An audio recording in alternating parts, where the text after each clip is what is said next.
I read that one of the tenets of the Freemason is truth. Right. What is truth? And how do you find this truth? Okay.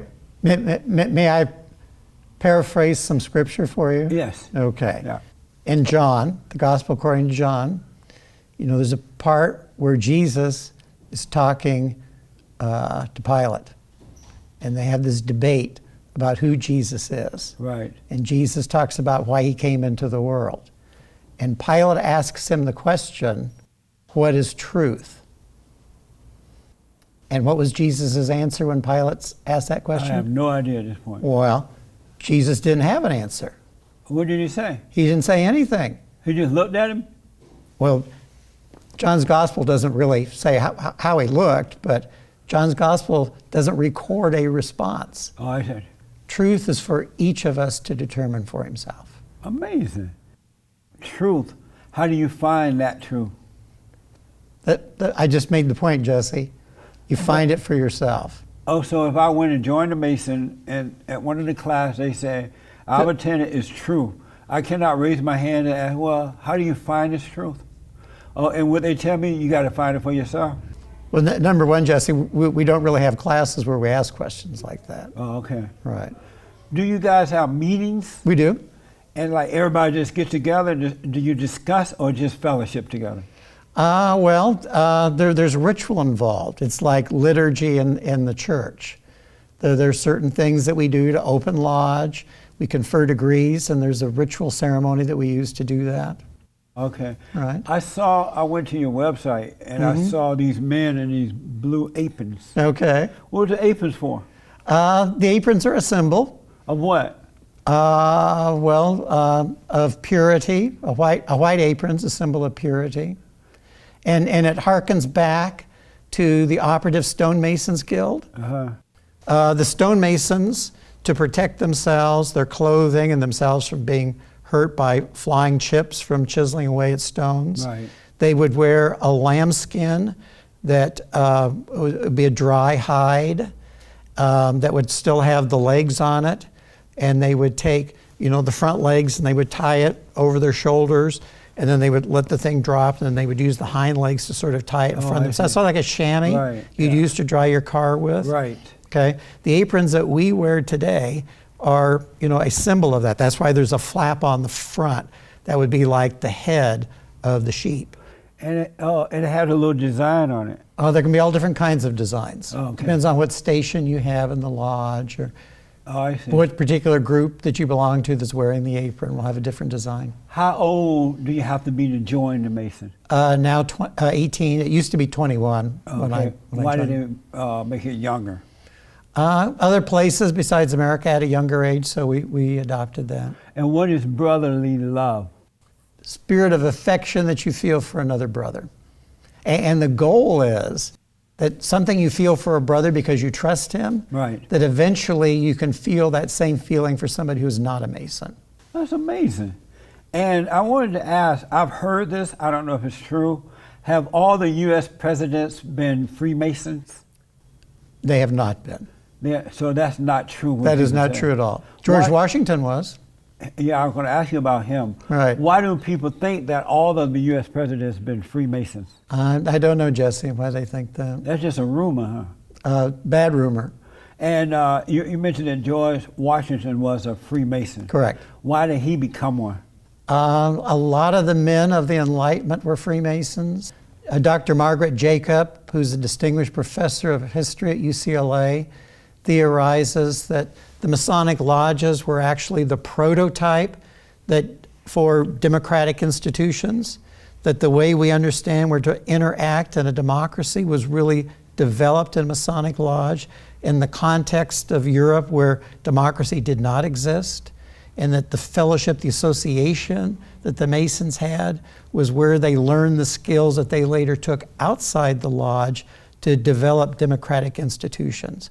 So people who were interested in democracy during the era of the Enlightenment, it was kind of a heretical idea at the time, right, went against the established order, that they joined these lodges where they could experience this kind of spirit of democracy to develop this institution, within their lodge, and that they then took what they learned and developed there out to society, then to develop democratic institutions for society at large. Interesting. Why haven't all of the U.S. presidents become Freemasons?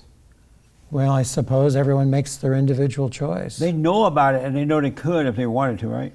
There are all different reasons why people don't become Masons. Yeah. What's one reason they don't become one?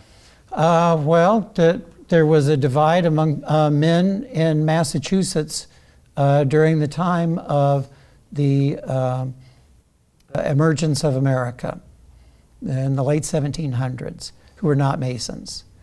John Hancock, for instance, he was a Mason, but John Adams and his son, John Quincy Adams, were not Masons because they identified the Masons with the English aristocracy, and they were strict Calvinists, and they had this antipathy towards the English gentry. Oh, I see. Now, Paul Revere was also a Calvinist, but he was a very active Freemason. But his father was a Huguenot. They were from France originally. And the French Calvinists did not have the same antipathy towards the English gentry that the English Calvinists did. So while the English Calvinists might have been more unlikely to become a Freemason because of his antipathy towards the English gentry, other Calvinists did not have that. I have a lot of Dutch ancestors that were Calvinists, and they were Masons. So it had nothing to do with Calvinism. Yeah. It had sort of this social antipathy Right. that people had towards the English aristocracy. That's amazing.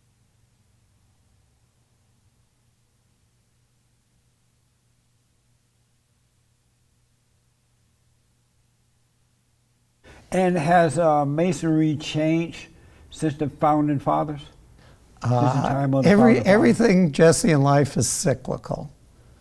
The more things change, the more they remain the same. Yeah. And we oftentimes go back to prior periods and essentially retrace what happened then. I mean, you look at the classical and the romantic eras, but we continually retrace the dichotomy Right. between those two.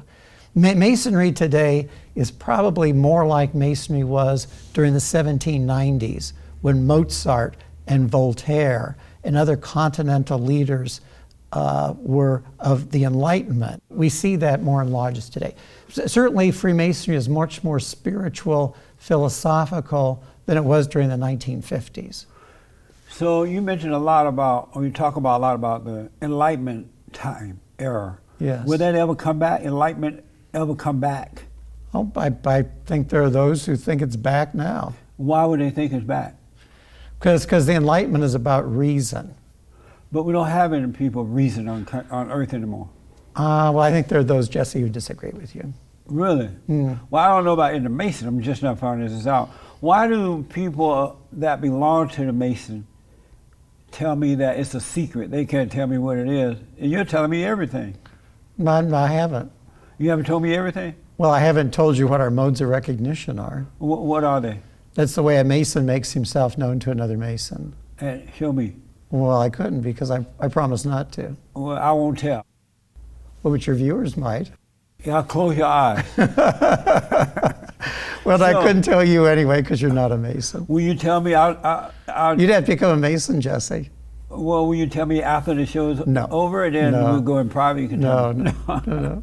What would happen if you told me? I would violate my obligation. And then what would happen to you? They won't know because I won't tell them. Yeah, well, I would know. Would you tell them you told me? The fact that I would know I violated is sufficient. Would you have to kill yourself? No. I heard that the Freemasons have their own Bible. Is that No, true? not true. They don't have their own Bible. No. In fact, in our lodges, you can choose to be obligated on the Old Testament, the Old and New Testament, or the Quran. Oh, amazing. Right. Amazing. That is amazing. Amazing. Amazing. Isn't that amazing? That is amazing. Amazing. Amazing. That is amazing. Amazing. Amazing.